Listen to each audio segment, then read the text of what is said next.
Student, welcome back to my YouTube channel. आज हम बच्चों आपकी वर्कशीट नंबर 64 करने वाले हैं। ये क्लास 10th की वर्कशीट है, तो फटाफट आप हिंदी की नोटबुक निकाल लें, क्योंकि हिंदी की वर्कशीट हम सॉल्व करेंगे। जो आपकी ग्रामर यानी कि व्याकरण का जो पोर्शन है, उसमें रस सिद्धांत हम पढ़ने वाले हैं, वो भी आज से, जो कि हमने लास्ट वीक पढ़ा था, आज उसे कंटिन्यू करेंगे। 7 दिसंबर की वर्कशीट यानी कि मंडे की है। 64 वर्कशीट है क्लास 10th की। ओके बच्चे, यहाँ पर अपना नाम लिखोगे, यहाँ पर अपने क्लास टीचर का नाम लिखोगे। तो आइए हम इसे बच्चे पढ़ते हैं। बच्चों, अब तक हमने जाना कि काव्य साहित्य को पढ़ने सुनने से उत्पन्न होने वाली आनंद की अनुभूति को ही रस कहा जाता है। यानी कि जो हम काव्य साहित्य पढ़ते हैं, उसे सुनते हैं, उसे सुनने पे जो हमें आनंद की अनुभूति होती है, जो हमें मज़ा आता है, बेसिकली हमें मज़ा आता है उसमें, उसी को हम रस कहते हैं। रस आपके 4 प्रकार के होते हैं, जो हमने लास्ट में पढ़ भी चुके हैं। स्थायी भाव, विभाव, अनुभव, संचारी भाव होते हैं। स्थायी भाव वे भाव हैं जो मन में स्थायी रूप से स्थापित रहते हैं। जैसे कि आप कोई भी ऐसी घटना हो गई, यानी कि कोई जैसे न्यू सॉन्ग आया है, न्यू सॉन्ग वगैरह आता है कोई चीज़, तो आपको काफ़ी टाइम तक याद रहता है। या वो जैसे अभी रिसेंट में काफ़ी सारे नए नए सॉन्ग्स आए हैं, जो काफ़ी गुनगुनाने को सुनने के लिए मिल जाते हैं।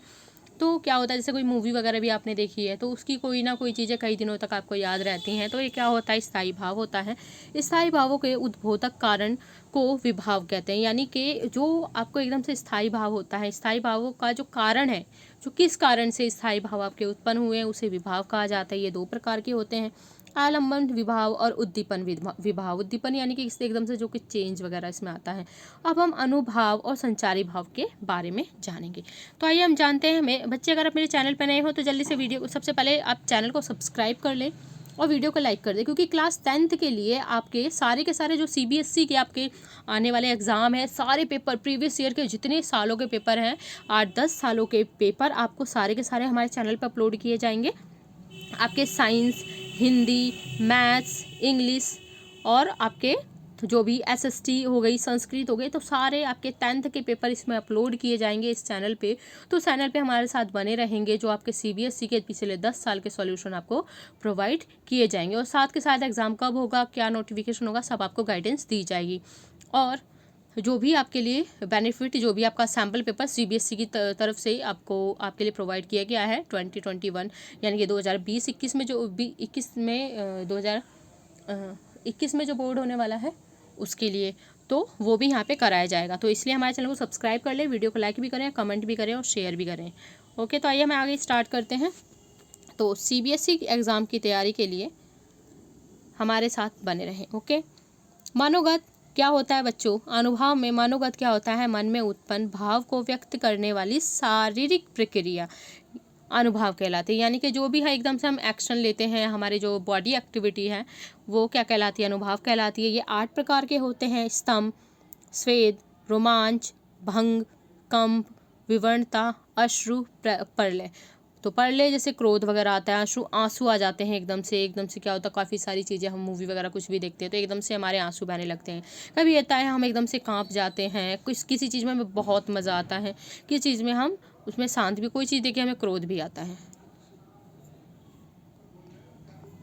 इसके आगे है संचारी भाव। हृदय मन में संचरण आने जाने वाले भावों को ही संचारी भाव कहते हैं। जो भी हमारे मन में थोड़े टाइम के लिए कोई भी भाव, अभी हम कुछ सोच रहे हैं, थोड़े टाइम में हम कुछ और सोचेंगे, तो वो क्या होते हैं? संचारी भाव होते हैं। यह भाव स्थायी भाव के साथ उत्पन्न होकर कुछ समय बाद समाप्त हो जाते हैं, अर्थात यह स्थायी भाव मन में स्थायी रूप से नहीं रहते हैं। संचारी भाव की संख्या कैसी है, कितनी है बच्चों? जो संचारी भाग हैं उसकी संख्या 33 है। आइए आगे देखते हैं। हर्ष, कौन कौन से हर्ष? विषाद, साज, लज्जा, ग्लानि, चिंता, शंका, असूया, अमर्ष, मोह, गर्व, उत्सुकता, अग्रता, चपलता, दीनता, जड़ता, आवेग, निर्वेद, धृति, मति, विबोध, वितर्क, श्रम, आलस्य, निद्रा, स्वप्न, स्मृति, मद, उन्माद, अविद्या, अपस्मार, व्याधि, मरण। अपस्मार, व्याधि, मरण। तो ये देख सकते हैं टोटल आपके ये 33 हैं। रस सिद्धांत के प्रणेता आचार्य भरत मुनि तो रस सिद्धांत के मेनली जो प्रेरणता हैं रस मुनि हैं, जिन्होंने 9 प्रकार के रस का उल्लेख किया था, लेकिन अब रसों की संख्या 11 कही जाती है। तो आपसे अगर पूछा जाएगा रसों की संख्या कितनी है तो आप 11 बताएंगे। जैसा कि आप जान चुके हैं कि प्रत्येक रस का एक स्थायी भाव होता है जो इस प्रकार है। तो आइए हम इन्हें पढ़ते हैं अब, इसके बाद हम इसके आंसर्स करेंगे। रस का नाम है श्रृंगार, करुण, रौद्र, वीर। ठीक है, तो श्रृंगार इसका स्थायी भाव क्या है? रति। करुण यानी कि करुणा यानी कि शोक। रौद्र यानी कि रौद्र रूप क्या होता है, इसका स्थायी भाव क्या होगा? क्रोध होगा। वीर यानी कि वीर है तो उत्साह है। रस का नाम और स्थायी भाव। हास्य हंसी, हास्य। शांत निर्वेद, शांत। भयानक भय, अद्भुत विस्मय। ऐसे विभत्स घृणा और वात्सल्य, ममता स्नेह, और भक्ति वैराग्य अनुराग। तो ममता स्नेह जो आपको पता भी होगा। तो ये देखिए बच्चों, आपके इसमें टोटल आपके 4 क्वेश्चन दिए गए हैं, इसे हम अभी करने वाले हैं। तो आइए हम स्टार्ट करते हैं। अनुभाव किसे कहा गया है और अनुभाव की संख्या कितनी है? तो मन में उत्पन्न भावों को व्यक्त करने वाली शारीरिक प्रक्रिया अनुभाव कहलाती है। अनुभावों की संख्या कितनी है? 8 है। इसके अगला क्वेश्चन है आपका है संचारी भाव किसे कहा गया है और संचारी भाव की संख्या कितनी है? तो उत्तर, मन में आने जाने वाले भाव को संचारी भाव कहा गया है। यह भाव स्थायी भाव के साथ उत्पन्न होकर कुछ समय बाद समाप्त हो जाते हैं। संचारी भाव की संख्या कितनी है बच्चों? 33 है। आगे हम चलते हैं। रस सिद्धांत के प्रेरणता कौन है? उन्होंने रसों की संख्या कितनी बताई थी? जैसा कि हमने अभी वर्कशीट में पढ़ा है इसको। रस सिद्धांत के प्रेरणता आचार्य भरत मुनि हैं। उन्होंने 9 प्रकार के रसों की व्याख्या की है।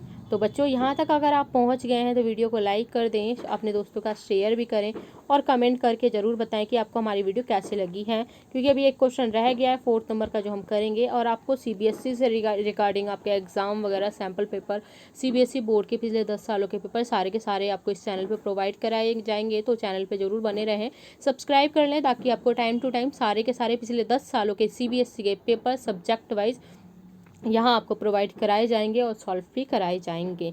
स्पेशली साइंस और सोशल साइंस सबसे मेन इसके अंदर जो है आपको कराए जाएंगे, और बाकी आपका हिंदी, मैथ और संस्कृत और इंग्लिश जो कि मोस्ट इम्पॉर्टेंट है। तो सारी चीज़ें आपको यहाँ बताई जाएंगी। तो आइए चलते हैं हम क्वेश्चन नंबर आपके 4 की तरफ चलते हैं। तो अनुभाव कितने प्रकार के होते हैं, उनके नाम लिखिए। तो अनुभाव कितने प्रकार के होते हैं? 8 प्रकार के होते हैं। साथ के साथ आप नोट करेंगे। पहला होता है स्तंभ, दूसरा होता है स्वेद, तीसरा होता है रोमांच जो हमने पढ़ा था, चौथा भंग, पांचवा कंप होता है, देन उसके बाद आपका विवर्णता, अश्रु और प्रलय। तो टोटल आपके 8 प्रकार के थे ये। तो बच्चे यहाँ तक आप आ गए हैं तो ज़रूर वीडियो को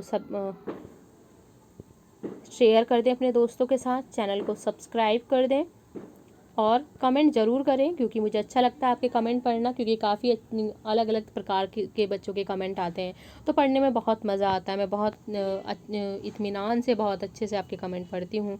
तो लाइक ज़रूर करें वीडियो को और कमेंट करें और शेयर ज़रूर करेंगे। ओके, तो मिलेंगे नेक्स्ट वीडियो में नेक्स्ट वर्कशीट के साथ। तब तक के लिए एक बार आप देख लो अगेन क्वेश्चन, आप देख सकते हैं हमने जो इसमें किया है। क्वेश्चन नंबर 1 किसी का रह गया तो ये देखो पूरे क्वेश्चन 2 क्वेश्चन ये रहे आपके। इसके बाद 3rd आपका ये रहा। इसके बाद जो आपका हमने 4th क्वेश्चन किया है 8 अनुभाव कितने प्रकार के थे? अनुभाव या अनुभव 8 प्रकार के हैं आपके इसके। ओके, तो इसे आप नोट कर सकते हैं और आपको अगली वर्कशीट भी जल्दी प्रोवाइड कराई जाएगी। 10th क्लास की बाकी बच्चों आपको इस चैनल पे साइंस की वर्कशीट हम अपलोड कर चुके हैं और SST की वर्कशीट अपलोड होने वाली है। मैथ्स की वर्कशीट अब जस्ट अपलोड होने ही वाली है। तो साइंस, SST, मैथ और हिंदी की आज अब अपलोड हो जाएगी। इसके बाद कल तक आपको इंग्लिश की भी वर्कशीट मिल जाएगी। तो आपको सारे सब्जेक्ट की वर्कशीट भी मिल रही है, तो आपको काफ़ी बेनिफिट है। ओके, तो मिलते हैं नेक्स्ट वीडियो में। Okay, goodbye, thank you and take care.